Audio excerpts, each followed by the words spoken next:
Dated December 8th. This fifth installment tells the story of Sydney Harper, a 23-year-old who works at a consulting firm. The scene opens with her working overtime at the office. It's a busy time as she and a colleague have to submit some important reports. Her phone battery is low and there are still several hours to go. With only a single coffee to get her through the night, suddenly she receives a call on her work phone from her friend Mike, who has a crush on her. He asks about a reservation his group of college friends had made for a weekend rental house in Woodbury, Vermont. 2 days later, Sydney and Mike arrange to leave for the country house where they are supposed to meet a mutual friend, Nora.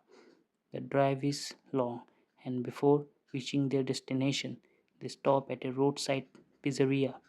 Inside, they watch the news, which forecasts a snowstorm for Woodbury that night. Sydney receives a message in the group chat from Nora saying she will be late. At the pizzeria, they run into a man who saw them arrive and asks for a ride. The three get into an argument that seems to escalate into a threat, but the stranger later backtracks, claiming it was all a misunderstanding and leaves the establishment shortly after. After this incident, Sydney and Mike finish their pizza and get back on the road. After a while on the road, they arrive at the house. Somewhat dilapidated, it has a basement with a room that visitors aren't allowed to enter.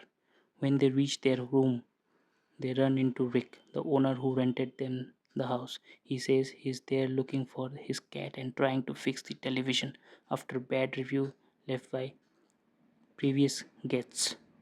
However, his presence is making them uncomfortable. Midway through the visit, he tells them that the previous tenant's mother died in the basement. Later, Sydney and Mike, while waiting for Nora to arrive, grab some fishing rods and head to the creek to catch carp for dinner.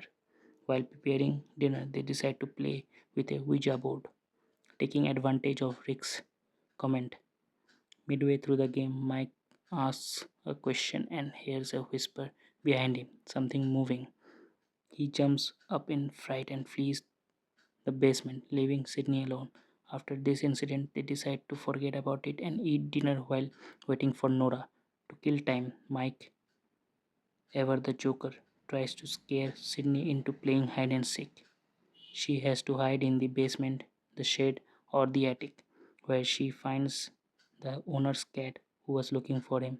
When it's Mike's turn, Sydney searches the house until she hears hammering coming from the upstairs bathroom, where she is surprised by Rick again, who, despite renting the house to visitors, is still there fixing the faucets. After an argument in which it's revealed that there's no police in Woodbury, he leaves the house. Around midnight, the snowstorm rolls in and the two have no word from Nora. Mike finds Sydney in the bedroom where she is in an awkward position. It's revealed that on a previous trip to Oregon, they hooked up and Mike got caught on top of her, making the situation uncomfortable. Sydney texts Nora asking where she is and learns she's got a flat tire and won't be able to get home. Mike decides to take the van and head out in the middle of the night to look for Nora, leaving Sydney alone in the house and urging her to lock all the doors for safety. Just an hour later, the doorbell rang insistently. On the other side of the door was the hiker from the pizzeria.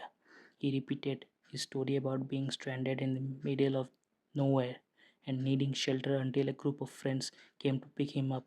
When the girl refused, the man raised his voice, hurling insults, and admitted to having spied on them at the creek. Threatened, Sydney said she would call the police, forgetting Rick's comment. Wanting to forget the hectic day, she went back to bed to lie down for a while. Drowsy, she heard muffled shouts and thumps. Frightened, she texted Rick, who appeared at the house shortly afterward, a hammer in his right hand. Alone with the man and nervous, Sydney receives messages on her phone from Rick. who tells her he doesn't understand the situation she's describing, as he hasn't been to the property in weeks and lives in Burlington, a city 100 kilometers west and an hour's drive away. Sydney has to hide from the stranger until her friends arrive. After she tells him everything that happened, the real Rick calls the police, who go to the house but don't find the man.